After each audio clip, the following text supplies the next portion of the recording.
बिस्मिल्लाहिर्रहमानिर्रहीम।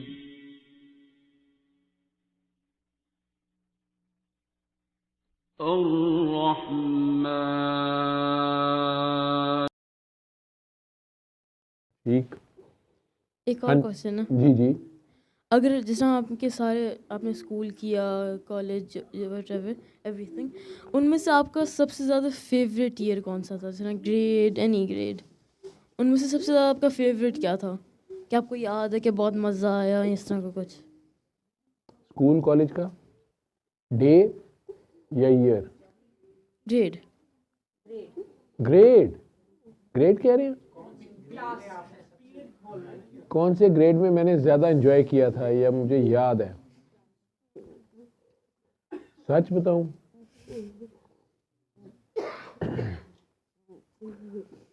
पता नहीं। सच, ये आपके सवाल से मैंने अपने अंदर जब सोचा है तो मुझे लगा कि मैं सारों में एक जैसे ही था।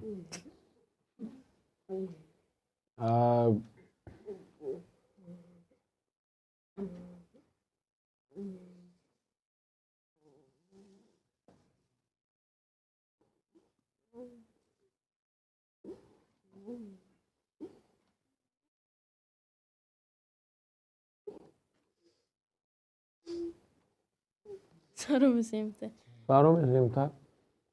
आ,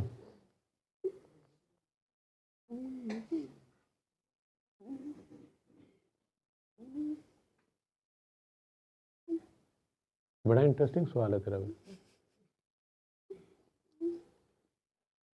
क्योंकि जब मेरे अंदर से जो जवाब आ रहा है, सच जो है वो मैं उसकी रीज़न तलाश कर रहा हूँ कि ऐसा क्यों है।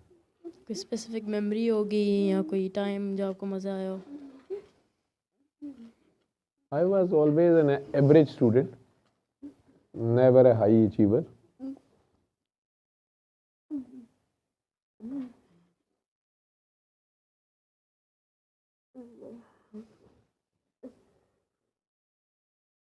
मुझे लगता है मैं अपने आप में खोया रहता था और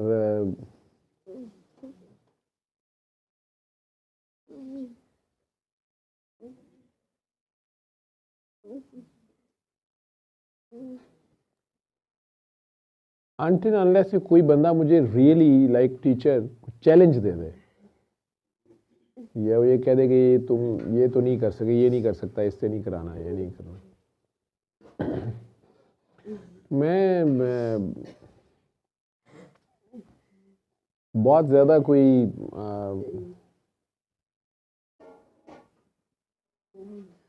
सीरियस नहीं लेते थे? फ्रंट बेंचर कह लो या बड़ा कोई एंथुजियास्टिक या एक्स्ट्रा करिकुलर में या करिकुलर में एक्स्ट्रा परफॉर्म करने वाला भी नहीं था। लेकिन ज़िंदगी में ये ज़रूर हुआ 2-3 बार कि अगर किसी जगह पे किसी टीचर ने फॉर एनी रीज़न मैं कह नहीं ये नहीं कर सकता, ये तुम नहीं करो, ये तुम नहीं कर सकते, सम और द अदर वो मैं कर देता था, कर जाता था। और मैंने कभी भी 2-3 बार ज़िंदगी में ऐसा हुआ, लेकिन दोनों तीनों बार मैंने अल्लाह ने मेरे से वो करवा लिया। और मैंने उस पर तीसरी बार जाके जब मैं मेडिकल कॉलेज में आ गया हुआ था, तब मैंने ये सोचा कि ऐसा क्या है कि ये कैसे हो गया। उसमें अगर मैं आपको ऑनेस्टी से बताऊं तो मैट्रिक के एग्ज़ाम थे नेक्स्ट डे, और मैथ्स मुझे इतना बुरा लगता था, और जो मैट्रिक का मैथ था तो उससे पहले 8th तक जो मैथ था वो मैं कर लेता था। 9th से मैथ मेरी ग्रिप से ना मुझे समझ आती थी और ना ही मैं उसे कर पाता था, तो मुझे बुरा लगता था, मैं करना ही नहीं चाहता था। और एक चीज़ मेरे माइंड में आ गई थी कि ये मैं कर ही नहीं सकता, ये हो ही नहीं सकता, मुझे समझ ही नहीं आना।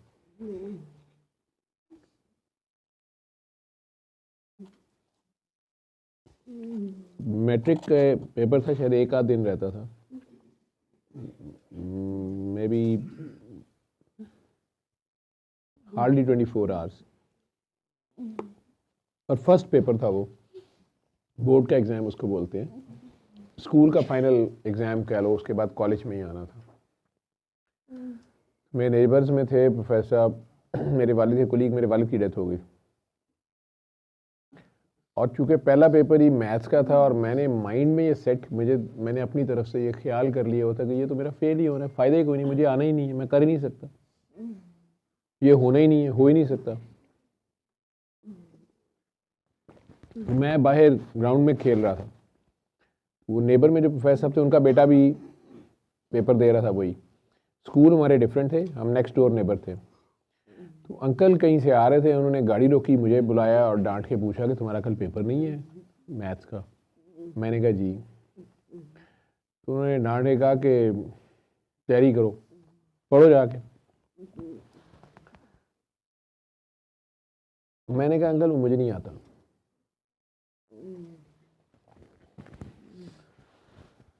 तो थोड़ा सा नॉन सीरियस मैंने कोई आंसर दिया उन्हें, मैं अपनी तरफ से गिव वे कर चुका था, फ़ायदा ही कोई नहीं है, मुझे समझ नहीं आता था। अब पूरा 2 साल में जो समझ नहीं आया, एक दिन में क्या समझ आएगा।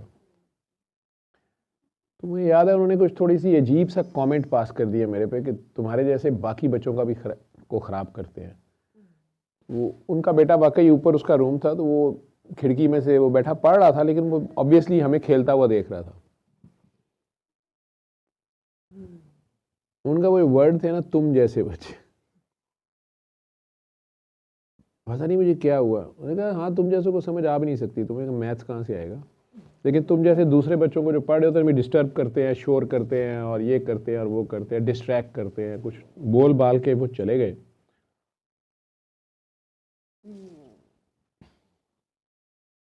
तुम कर भी नहीं सकते, इस तरह करके वो चले गए। मुझे याद है मैंने उसी वक्त बल्ला फेंका, अंदर चला गया, मैथ की बुक लेके बैठ गया। 24 आवर्स के करीब मैं बैठा रहा और पढ़ता रहा, मैं सोया भी नहीं। और अम्मी उल्टा और बड़ी सिस्टर वो डांटती भी रही थोड़ी देर के बाद, जब उन्होंने देखा कि अब ये सो जाए या बस हो गई या सुबह पेपर है, तो अब कल से ये बैठा हुआ है शाम से। उन्होंने कहना शुरू कर दिया कि जो 2 साल तुमने नहीं पढ़ा, तुम एक दिन में कैसे करोगे, सो जो अब जितना भी तुम्हें आता है पास हो ही जाओगे, कर लो। मैं आपको बता नहीं सकता कि मैं उसकी जो एक्सरसाइज थी, जो क्वेश्चंस थे, उनसे पहले जो एक्सप्लेनेशन थी चैप्टर्स की, उनको खुद ही पढ़ रहा था और फिर खुद ही उन एक्सरसाइजेस को अटैम्प्ट कर रहा था क्वेश्चंस को, फिर उससे अगला चैप्टर, फिर उससे अगला चैप्टर, फिर उससे कंटिन्यूस इन वन गो मैं करता गया। और रात को अम्मी जी ने गुस्से में आके जब कहा कि तुम्हें पता है कि मैथ्स के पेपर में जल्दी सोते हैं, तुम्हारे अब्बू कहते होते थे नींद पूरी होनी चाहिए, तो तुमने अगर कल से चलो जितना भी पढ़ा है नींद पूरी कर लो ताकि वो तो परफॉर्म कर सको।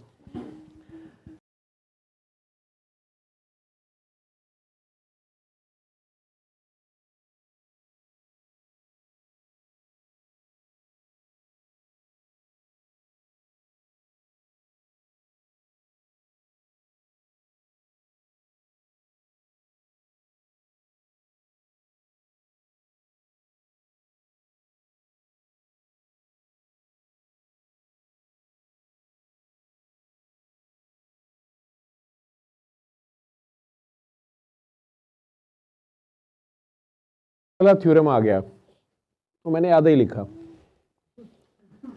जब मैं घर आया और अम्मी ने सिर्फ इतना पूछा पास हो जाओगे, मैंने कहा अम्मी 96, 95, 96 मार्क्स आएंगे। अम्मी कहती कितने में से, 1000 में से। तो दिस वाज हर एक्सपेक्टेशंस। मेरी सिस्टर कहती है अम्मी 100 होते हैं, वो बेचारा 96 कह रहा है, या 9 आ जाएंगे या 6 आ जाएंगे। नहीं, लेकिन जब रिपोर्ट कार्ड आया तो आपकी अम्मी ने कहा नहीं कि हमेशा इस तरह ट्राई करो तो रिपोर्ट कार्ड तो बिल्कुल ही परफेक्ट बन जाए। मेरी माँ ने भी, सारों ने, मेरे टीचर्स ने, मेरे टीचर जो थे वो बड़े हैरान थे क्योंकि वो मेरा बोर्ड में दाखिला ही नहीं भेजना चाह रहे थे। उन्होंने बहुत मेरी तारीफ, मुझे बहुत प्यार किया। उन्होंने मुझे कहा कि इससे एक चीज़ साबित हो रही है कि अगर तुम मेहनत करो, तुम खुद नहीं पढ़ते हो। मैं कुछ नहीं कहा उन्हें क्योंकि मेरे वही 4 मार्क्स कटे उसमें से। उसके बाद मुझे वो थोड़ा सा इंटरेस्ट पैदा हो गया कि मैथ्स जैसी चीज़ हो गई है तो बाकी सब्जेक्ट्स, फिजिक्स भी मुझे थोड़ी सी बुरी लगती थी, थोड़ी वो पढ़ी, थोड़ी केमिस्ट्री पढ़ी।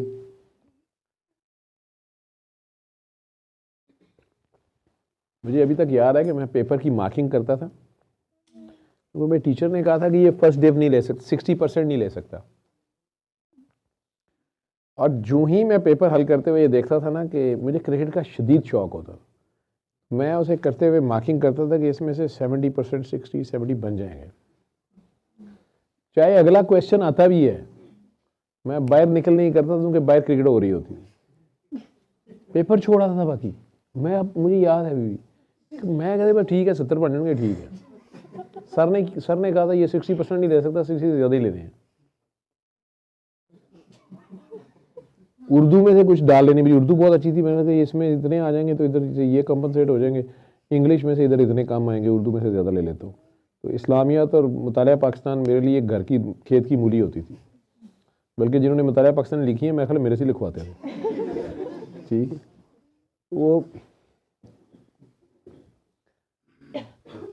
मैं बड़े आराम से 70% मार्क्स ले गया, 68, 69। और मेरे टीचर परेशान और हैरान थे। जिस बच्चे का वो कहते मैंने दाखिला नहीं भेजना, मेरा आज तक कभी कोई स्टूडेंट जो है वो फेल नहीं हुआ, इसने पास नहीं होना, तो मेरा रिकॉर्ड ख़राब हो जाएगा, मेरा रिटायरमेंट ईयर चल रहा है।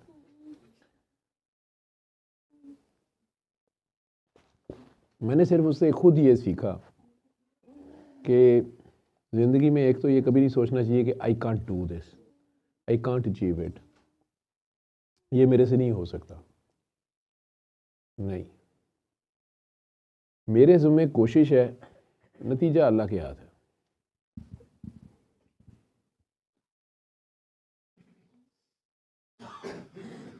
रहा मैं ऐसे ही केयरलेस। 2 शौक थे, एक क्रिकेट का खेलने देखने, और दूसरा बुक रीडिंग का, स्टोरी बुक्स।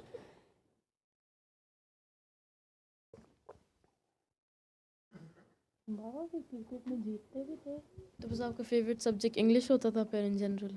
मेरे अब्बू इंग्लिश के प्रोफेसर थे गवर्नमेंट कॉलेज लाहौर में, और मुझे बहुत बुरी लगती थी। डायरेक्ट इनडायरेक्ट स्पीच जो थी ना, उन्हें मुझे बड़ा गुस्सा था।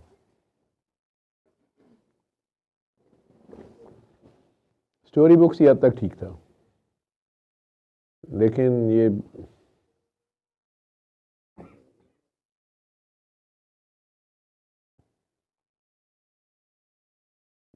डॉक्टर बनने के बाद हाउस जॉब, हमारी जो इंटर्नशिप होती है, इनिशियल जो ट्रेनिंग होती है, उसके बाद जब रियल लाइफ की ड्यूटी शुरू हुई थी as a doctor, I think that is the time जब मैंने रियल इंटरेस्ट के साथ कोई काम करना शुरू किया था, सेंस ऑफ रिस्पॉन्सिबिलिटी के साथ, और टारगेटेड काम था कि ये मरीज़ की जान बचानी है, इस मरीज़ को जल्दी ठीक करना है, इसको जल्दी ठीक होना चाहिए, इसको करना है। और उसमें मैं खो गया क्योंकि मेडिकल के जो 5 इयर्स थे उसमें भी मैंने बहुत ज़्यादा नहीं पढ़ा था ध्यान से, बस पास हो जाते थे। लेकिन प्रैक्टिकल जब शुरू किया तो एक सेंस ऑफ रिस्पॉन्सिबिलिटी थी कि मेरे लैक ऑफ नॉलेज की वजह से कोई इंसान जो है वो सफ़र ना कर जाए, तो उसमें एक्स्ट्रा विजिलेंट होकर करना शुरू किया काम। और 92 से हाउस जॉब स्टार्ट हुई थी, और 99 में जब मुझे प्रिक हुआ तो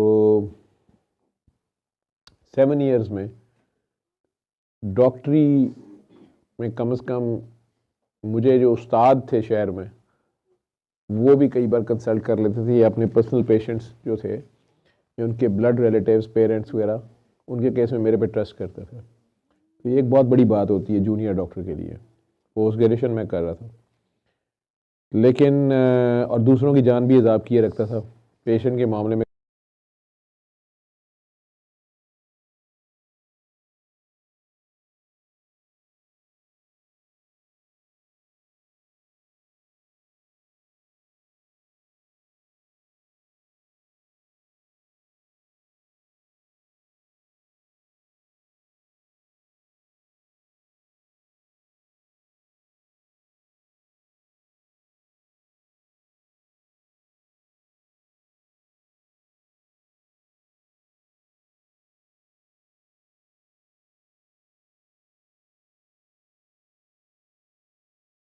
मतलब आप अपनी लाइफ से कुछ चेंज कर सकते हैं कि आप कहते हैं कि मैंने ये चेंज करना होता है, या अगर मैं वापस जाकर आज भी ये चेंज कर सकूं तो मैं ये चेंज करूं। आपके दिमाग में कोई ऐसी चीज़ है जो आप कहते हैं कि हाँ कि ये अच्छी होती है मेरे लिए, कि अगर मैं लाइफ में अल्हम्दुलिल्लाह have no regrets in my life.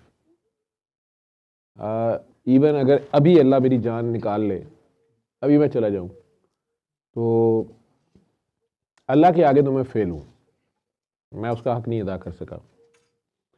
लेकिन मेरा ज़ाती ख्याल है कि मेरा ख्याल है, शायद मैं गलती ना खा रहा हूँ, डरता हूँ इस बात से, अगर ऐसी कोई बात है, दुनिया का कोई इंसान ऐसा नहीं है जिसका मैं कोई देनदार हूँ। किसी का कर्ज कोई मैंने लौटाना हो, किसी की मैंने दिल आज़ारी इस तरीके से की हो कि वो मेरे से बदले के लिए तड़प रहा हो, कहीं अगर हो गया तो मैं माफ़ी चाहता हूँ किसी से भी। लेकिन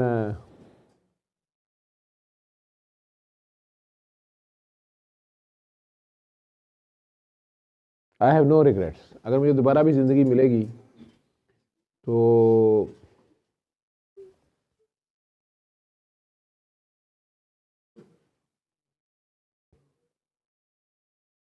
मेरे ऐसी, मैं सरकार की उम्मत में से होना चाहूँगा, पाकिस्तानी ही होना चाहूँगा।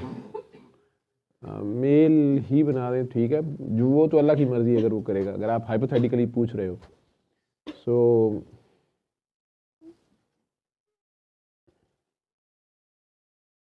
मेरे अल्लाह ने मुझे बड़ा मज़े में रखा है आज तक।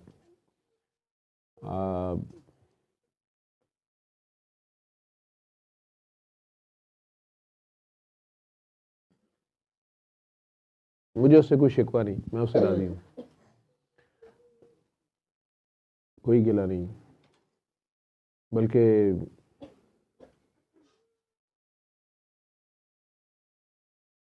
उसने जो भी मेरे लिए लिखा, जैसा भी लिखा हुआ है, आज के दिन तक, इस सांस तक, वो खूबसूरत है। मुझे अपने शुक्रगुजार बंदों में रखे, बस ये मैं चाहता हूँ। डरता हूँ इंसानों से, क्योंकि दुनिया किसी हाल में खुश नहीं रहती। मिसहैप्स, एक्सीडेंट्स इंसानों की कैलकुलेशंस में होते हैं, लेकिन I have no regrets. Thank you. मैं एक्सपेक्ट नहीं कर रहा था इस तरह के सवाल तेरे से। बड़ा ज़बरदस्त किस्म का तूने तो इंटरव्यू कर मारा।